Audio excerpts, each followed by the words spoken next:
Welcome to the Chesskelet demonstration. We're looking at the computer screen at the moment, and as we explained before, we are running two instances of the ZX Spectrum emulator, and at this point we just have compiled the program as the pointer. You can see over the blue line this size indicator, which is 354 bytes. What we've done is converting the code, the text code that I've been working on to something that is stored in the computer memory. And this 334 bytes is what we have stored in memory now. So we'll be running my program Chesskelet on the left side emulator instance. We will be loading it in a second, and then the other chess program, commercial program from that era. So here we have the Chesskelet running. No move made so far. It doesn't use even half of the screen. And now we're going to load this Psion Chess on the right side. Okay, so that will take a second. As soon as we load this the game in the emulator, it will immediately make its first movement. So you can see d2, d4. So what we are going to do is we will be copying each game moves from one screen to the other, so that both stay in the same position. So we can see when we now introduce d2, d4 on the left side window, we will see what type of answer we get from Chesskelet. Okay, so let me also say that we thought that making the game this way between two computer games from the era would be more entertaining for the audience. Okay, so we see the first answer from Chesskelet, which is b2 c6. So we replicate that move on the right side, on the right window, and now we need to wait for the answer of the Psion Chess. Okay, so it's moving the bishop, c1 f4. We will now replicate this c1 f4 in Chesskelet window. So now we can see that the knight, which is indicated via N. So I will be explaining some more details as the game is in progress. So on the Chesskelet window, on this left side window, the small letters indicate black pieces and the big letters indicate white pieces. I mean, it was the cheapest way to represent the different pieces. So now we have last move was on the black side. The knight moves c6 before, and now we are waiting for the white move. Okay, so you can see on top of the screen of the commercial game, you can see on the top of the screen that the clock is running. So that indicates that it's thinking, or it's analyzing the position in order to provide us with the next move. Sometimes it's remember this was a very old home computer and it takes time. So now we can see that there's a new actor in the game. So the knight is moving b1 c3, and we are replicating that. We have done that already on the left window. So Chesskelet is moving upon c7 c6. Okay, that's where the pointer is at the moment. Okay, so let's see where that goes. Now Psion Chess is taking some time to consider different options. Let me also add, in case you have the chance to listen to this, that all recordings and all videos are in Spanish. Actually, the demo was made in Spanish, but I thought it was a good idea as there was no soundtrack for this for this video, I thought it was a good idea to do it in English, in case you're curious about the, the exact details on what's going on. Okay, so game continues. Now move 4 is complete. Different pieces are developing over the board. In our experience, from all the different games we've done, Psion Chess, I mean the commercial game, is is a much better player than Chesskelet. But as you know, this was not the intention. So it's not so much about making a good chess program. There are tons of them out there.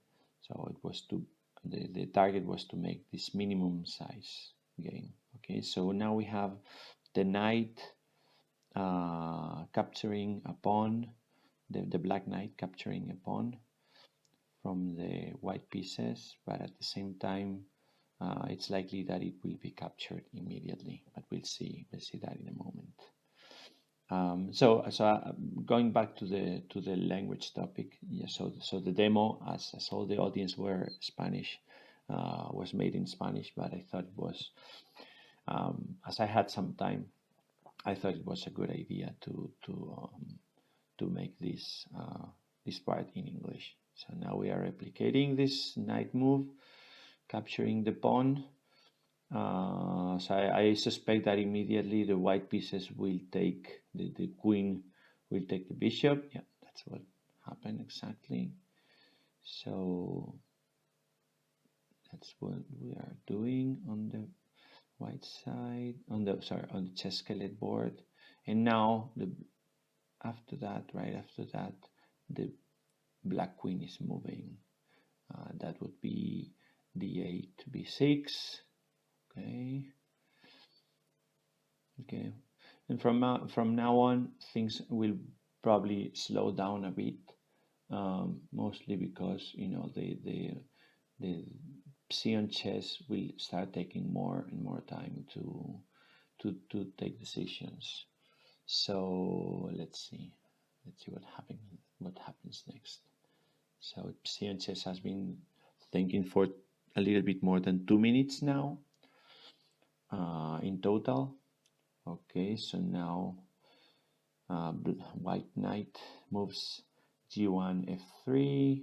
We are replicating that on the Chesskelet board, and now the immediate response from Chesskelet is moving the king forward. So that would be e8, e7. Okay, so now again we need to wait for Psion Chess to decide what to do next.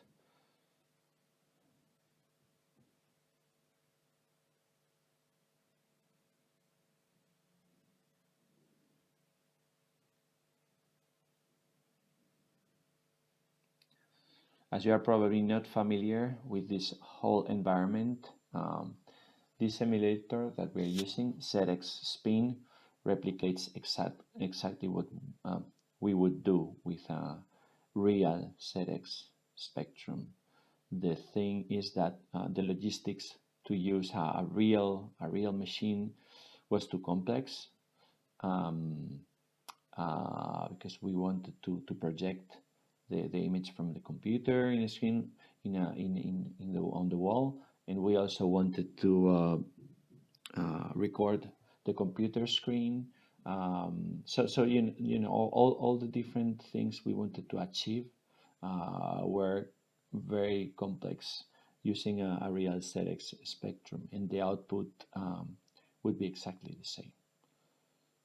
Okay, again, so the black queen was under threat. So now, and so that was on Chesskelet's side. Now we are waiting for the white pieces to move. Okay, so that is likely, as I just mentioned, that might take a little bit of time. Okay, so the white knight is going back. A4 b2.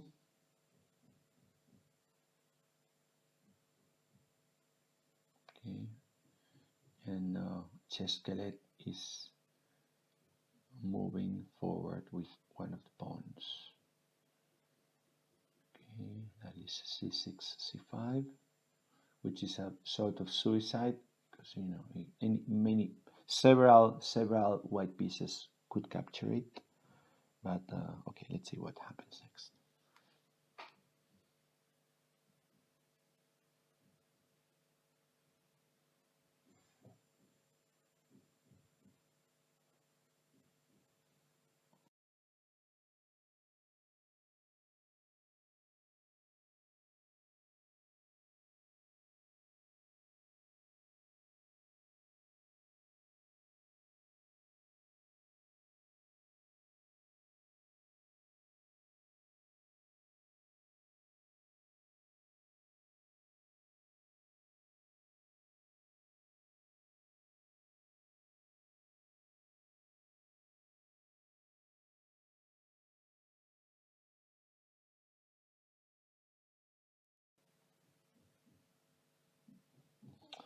Okay, this confirms what we just mentioned a moment back.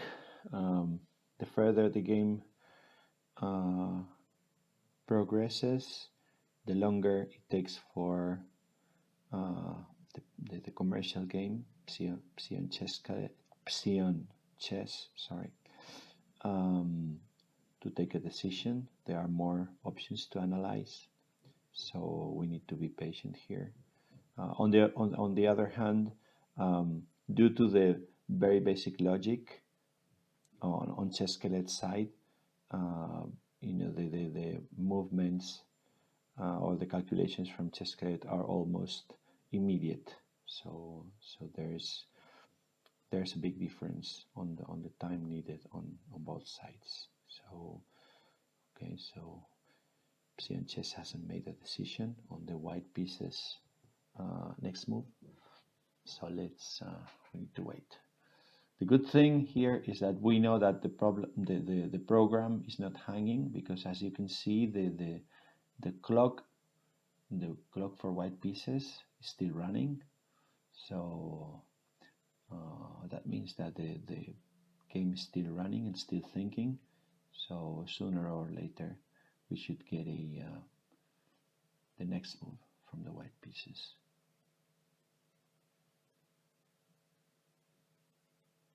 Okay, there we go. Bishop moves f4 d6, which might look like a suicide for the piece on the white side. We replicate the move. What we can see is that the black king,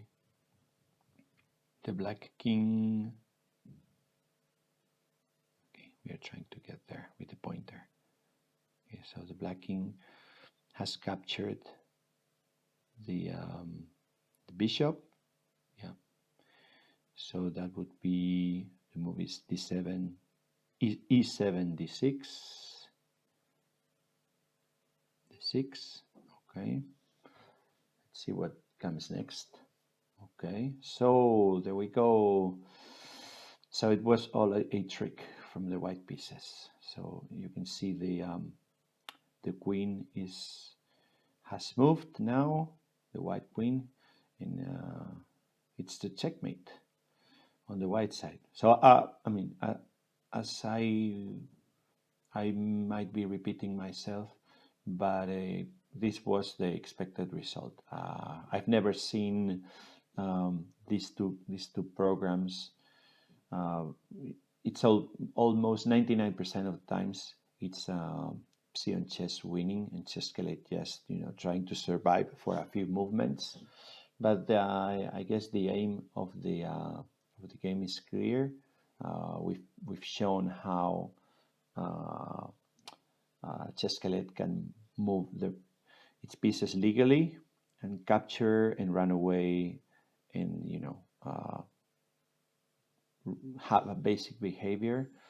We're trying to show now how the end the game is ended on Chesskelet board. Actually, the king needs to be captured. Okay, so we are moving the queen in order to do that. And this message you get below, this OK01, is a message from the computer indicating that it's ended, and therefore meaning that the game is over. And that's how the Chesskelet indicates that the game is finished. Okay, so I think this is the end of the demo today. Thank you very much for attending.